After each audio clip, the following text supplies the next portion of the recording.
terbaik di Indonesia. Tapi suka nggak suka, satu harus mendapatkan tiket terlebih dahulu dan satunya harus turun dulu. Tapi Lim, ini kalau bisa kita bilang draft yang cukup komplit kalau gue bisa bilang. Early game mereka punya, late game bahkan high ground dan bahkan keyboard di depan sana. Bahkan coba dipaksa. Jangan terlalu memaksa. Memilih untuk mendapatkan satu invite jungle untuk Suzuki dibanding satu point kill. Tapi ini Assassin versus Jungle Tech G, yang udah yang sering kita lihat, selalu Assassin turun banget pasti dari awal untuk powernya, untuk tempo sampai. Tapi jangan lupakan, ini Kairi. Jangan lupakan, ini Kairi. Best jungle in the world. Oke, dari emblem terlihat ya perbedaannya karena emblem tank pasti untuk jungle tank. Sementara dari kedua gold lane nih, yang satu menggunakan hammer magnet dan ya seperti biasa pull yourself together untuk Toy.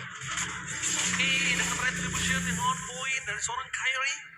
Tapi kalau ngomongin dari rotasi yang dimiliki, kita melihat Onyx punya power akan rotasi tersebut. Dan sedangkan dari RRQ, mereka meng-catch up rotasi tersebut dengan adanya Pasha as a mid laner. Ya, rotasi seperti wings by wings yang bisa memotong travel time lagi. Entah top lane, bottom lane harusnya dipegang.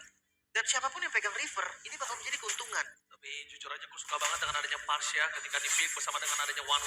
Karena ini lumayan cukup meredamkan para pasukan dari tim Onyx. Ternyata di depan sana akan kena first blood. Flicker for defensif, bahkan Kairi langsung melakukan respon untuk melakukan covering up terhadap seorang Keyboy. Iya, ya, flickernya kebuang. Tapi ya, seenggaknya gak ada first blood juga yang didapatkan nih. Dari segi item, ada Molten Essence juga untuk Lutfi. Flicker, Lutfi.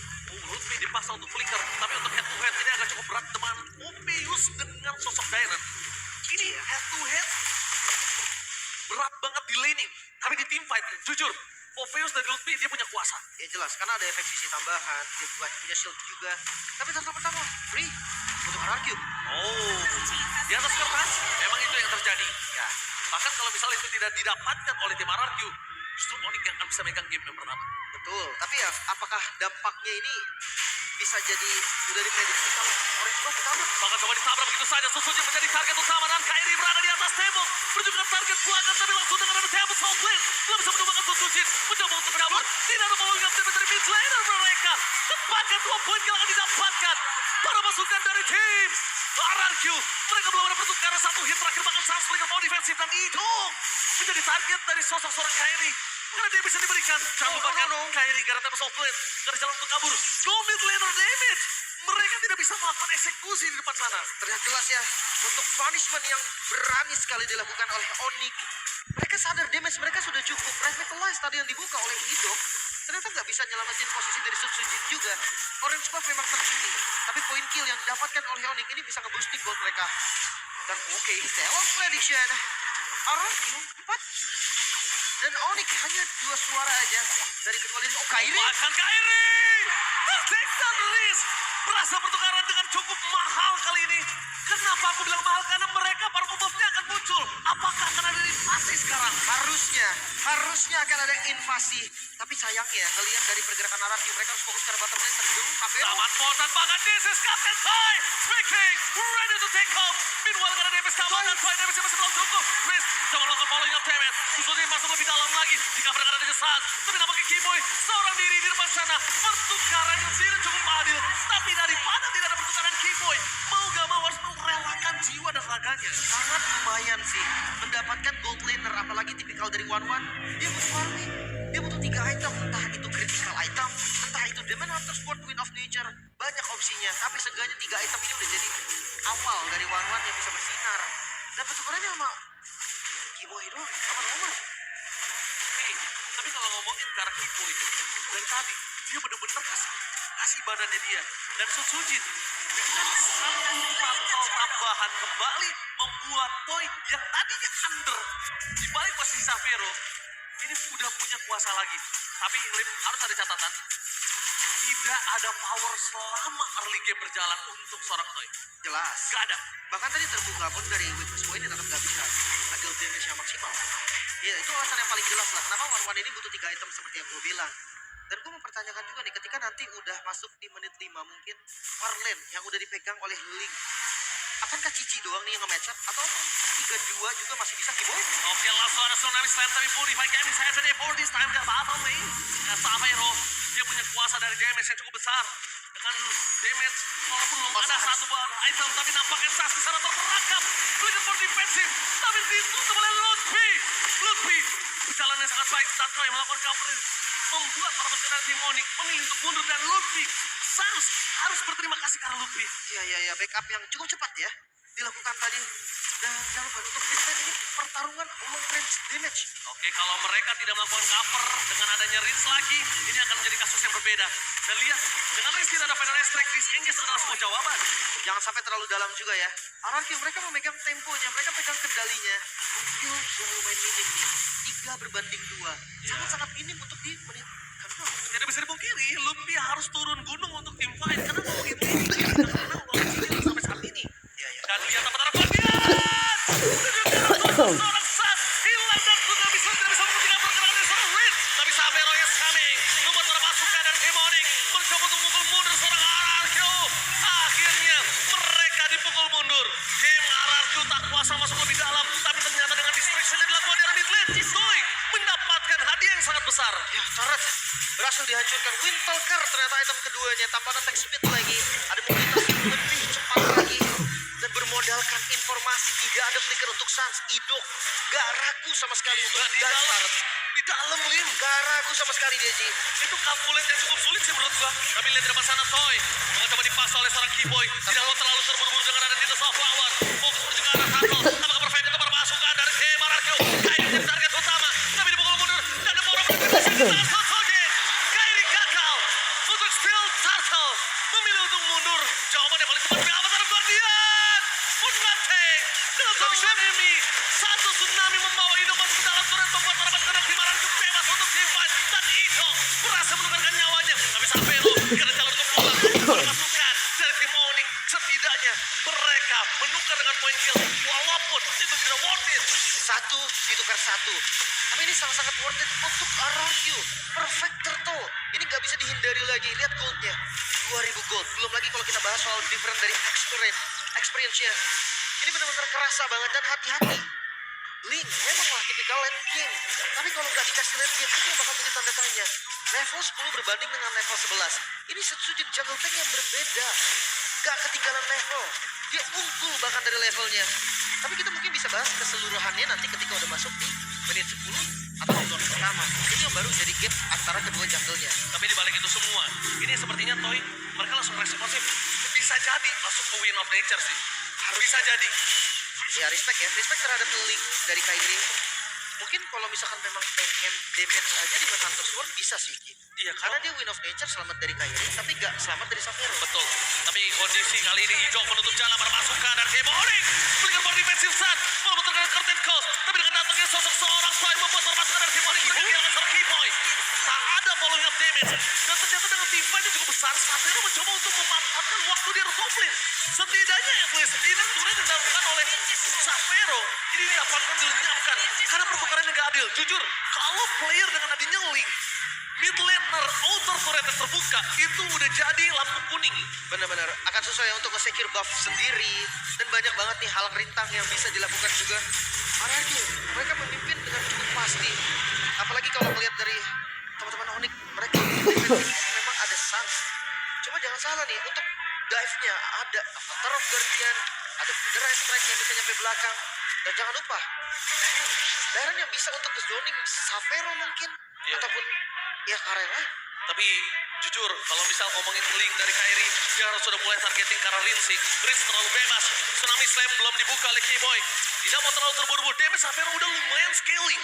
Menandakan para pasukan dari tim Onyx mereka siap untuk bertukar. Dan lihat di festival. Terlalu ramai, tepuk tangan untuk festival. Wah. Wow, ramai sekali sepertinya Yoji. Oke, Avatar Guardian for nothing. Belum ada Tsunami Slam dan Sans. Hilang begitu saja lenyap. This is Captain Toy speaking ready to take off. Berhasil menutup satu. Kairi. Tapi tampaknya Kairi tidak ada jalan untuk melakukan double kill from Captain Toy. Berubah skalanya untuk berpasukan dari tim RRQ. Owning positioning. 3 poin kill ter-takedown. Long terbuka bebas. What happened, Onyx? Seakan menantang Mount Onyx. Mereka memunculkan jungle assassin untuk berhadapan dengan jungle tank. Dan jangan lupa, ini ditahan sih. Mungkin sampai di detik 10 baru diambil. Biar responnya di 40. Dan ya itu tadi yang mungkin bisa gue bahas adalah ketika Tempest of Blade dibuka, Crossbow of Tank itu tidak berhenti terbang, jadi nggak bisa untuk ngebalikin damage dari One One. Walaupun gak ada damage ya. Iya, nggak ada Catatannya damage. Walaupun gak ada damage. Karena invulnerable kan, tapi Iya. tetap terbang, jadi One One-nya pun nggak bisa di damage balik. Dan bisa kita bilang Festival. para pasukan dari tim Onyx mereka harus sudah mulai sadar targeting udah tepat karena Riz. Tapi frontlaner mereka bunyuk. Popius gak punya kuasa untuk menahan damage yang diberikan dari tim RRQ. Dan bahkan hanya kayak ngebuka weakness point aja jadinya sih. Ya, Untuk One One, hati-hati. Dominance sudah jadi juga untuk Idok. Anti Regen sudah terlihat. Sebenarnya ada Baxia juga sih di awal, jadi dominance ini nggak perlu buru-buru. Tanpa dengan adanya damage yang sudah terasa dari Toy, gue rasa harus hati-hati banget. Untuk Onyx, mereka harus manfaatin dengan mobilitasnya Kairi biar bisa pegang oh, fight. tapi nampaknya Idok di depan sana dengan konsol gaming yang mereka miliki mencoba mendistract supaya Lord di arah batu kalian akan cukup bebas. Tapi bukan hanya itu aja. Susujin juga bakal coba nemenin Toy. Dia tahu para pasukan dari tim Onyx ini berani untuk komit 2 tukar 1. Ini Holy Defense-nya masih ketahan loh dia. Masih, semuanya masih. Nah terbuka dan di bawah bisa dipakai mungkin Holy Defense-nya karena udah mau di menit 12 juga by the way. Mereka bisa gunakan sekarang atau daripada hilang sendiri. Nah itu dia. RRQ mereka sadar belum bisa untuk ditabrak, belum bisa untuk dipaksa. Tapi 5.000 keunggulan gold yang sangat nyata. Wow, langsung ada Vader Strike mencoba untuk melakukan poking terhadap seorang Keyboy. Keyboy? Dan one last hit. Solo kill from Ruiz. Out of nowhere, what the damage. Miscalculate from Keyboy dan bahkan tidak ada life steal.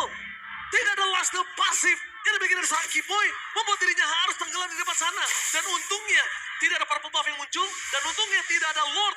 Lane management juga masih dipegang oleh tim Onyx. Masih oke. Tapi mereka bisa coba untuk best turret mungkin. Kairi berani untuk potong kali itu lagi. Oke, Avatar of God dialog B. Target utama mereka berhasil dipecahkan. Berhasil mendapatkan target menuju ke arah Pesturant dan disengage memilih RRQ mundur. Dibandingkan mereka terlalu greedy untuk memaksa melakukan enter the base. Kita udah sempat lihat di mana Gifam sempat melakukan pemaksaan endgame dan Onyx, apalagi Kairi lebih tepatnya, dia bisa melakukan defense terhadap Gifam waktu itu. Iya di saat itu ya. Tapi masalahnya sekarang nih dengan Sujin yang levelnya bisa dibilang sama lah ya. Kairi kurang satu lagi dan itu akan didapetin kok. Belum Lord muncul lagi. Tapi gimana dengan Dairan? Damage dari Dairan ini perlu diperhitungkan. Toy dengan Hasclaw ternyata. Berserker Fury, 3 item kritikal. Trinity untuk kritikal. Ini membuat crossbow of tank dari One One gak bisa ketahan. Sampai sekarang Winternya baru ada di Keyboy. Dan Keyboy tanpa adanya defense pasti jelas. Belum full. Strike tadi bisa numbangin dia. Belum ada satu item sama sekali ya. No fleeting juga. Yes, no fleeting. Jadi mereka tidak terlalu takut ketika ada satu tsunami slam. Stiker ini bencana sudah berkibar di depan sana oleh seorang Dairan. Tapi nampaknya ada defense terjadi. Ditambah dengan adanya Skiboy flick ke body defensive. Tapi oh my god, Toy, too much damage yang diterima oleh pasukan dari tim RRQ. Bahkan kehilangan sana Luffy tidak menjadi sebuah jawaban. Langsung ada satu point kill yang sangat memberikan porsi yang besar untuk Onyx. Yaitu dengan tidak adanya Toy. Tapi mereka kehilangan Sas juga.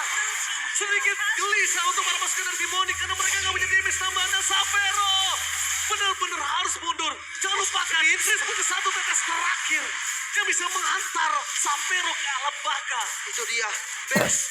Darat di bagian mid lane terbuka. Dan harusnya nggak bisa di defense. Pecah, pecah. Tidak ada jawaban lagi, pecah. Itu dia. Ketika tadi Dairen maju ke depan, Kairi melakukan backup dan jangan lupa tidak ada anti regen. Dairen sangat pede. Kairi tanpa purple buff dan ingat, Link tanpa bubble buff bagaikan aku tanpa kamu lemah tak berdaya. Itu dia.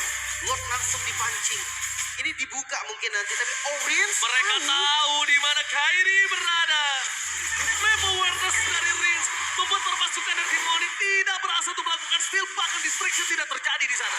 Ya. Riz. Wah, performa dari Riz Yes. yang sangat dahsyat. Dia tahu semuanya, seakan-akan pergerakan dari Onyx itu terbaca dengan Federal Strike yang on point, dengan adanya buff yang dikontrol juga. Mereka berani untuk membagi orang ketika momen penting. Tapi Toy, kalau dia bertindak seperti itu lagi, kesalahannya cukup fatal.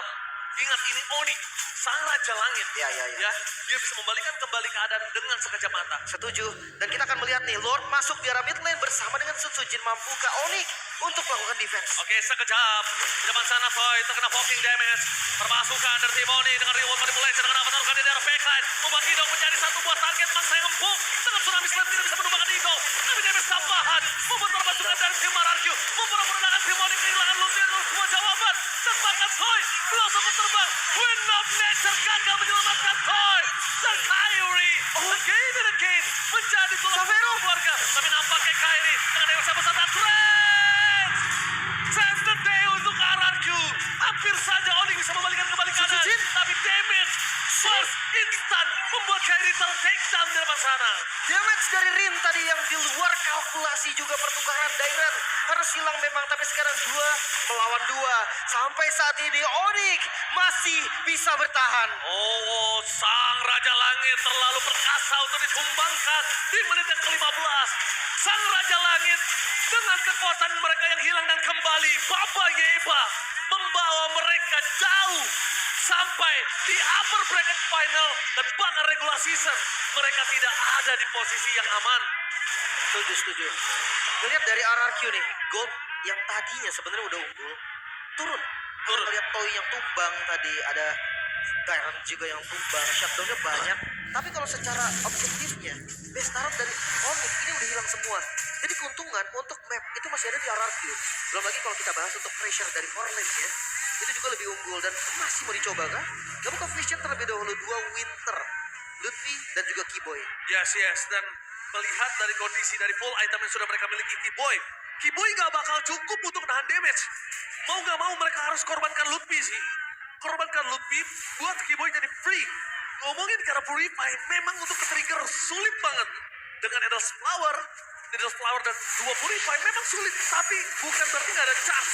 Dan lihat di depan sana Keyboy bakal coba dimakan. Satu mobile kill, Tsunami Slam, itu juga Sujin. Dan bahkan lihat tuh di sana, gak berhasil terbang. Membuat para pasukan dari Team Onyx. Mereka kehilangan satu momentum dan Toy menjadi target utama. Wind of Nature 7 day, 47 kan nampaknya tidak. Kyrie targetin fokus dan Sujin tertinggal seorang diri.